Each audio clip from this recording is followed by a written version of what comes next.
The case was heard in private, but the judgment has been made public on the condition that none of the parties are identified.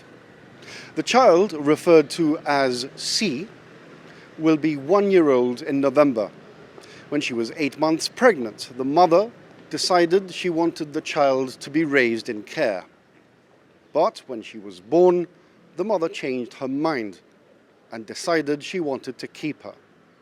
But just weeks later, the mother left the baby with carers, saying she was going to buy a packet of cigarettes, and never returned.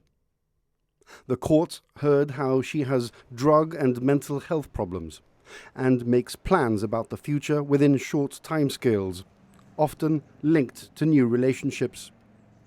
C is currently being looked after by foster parents who would like to adopt her one day. She is settled, responding well to routine, thriving, and her care plan states she is receiving much love and warmth. In the beginning, there was no record of there being a father, but a father was identified as a Moroccan national living in Algeciras once there was a positive paternity test.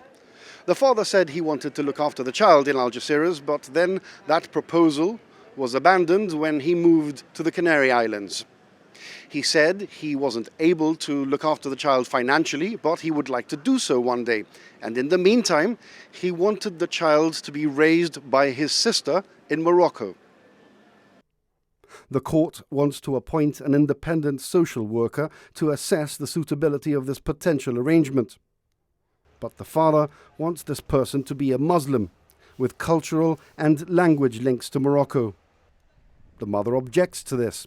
She says she acknowledges she can't care for the child now, but would like to one day in the future. It's a complicated scenario, but the Gibraltar authorities are bound by the 1996 Hague Convention, which provides a scheme for inter-country placements and requires consultation between the relevant authorities from each country. The judge, John Restano, said it was vital that the correct procedure is followed. Otherwise, there's a risk that any final order for the child's care may not be recognized. He's empowered the care agency with the authority to appoint whatever social worker it considers appropriate to investigate the situation in Morocco. In the meantime, the child is to have 2 video calls a week with each parent.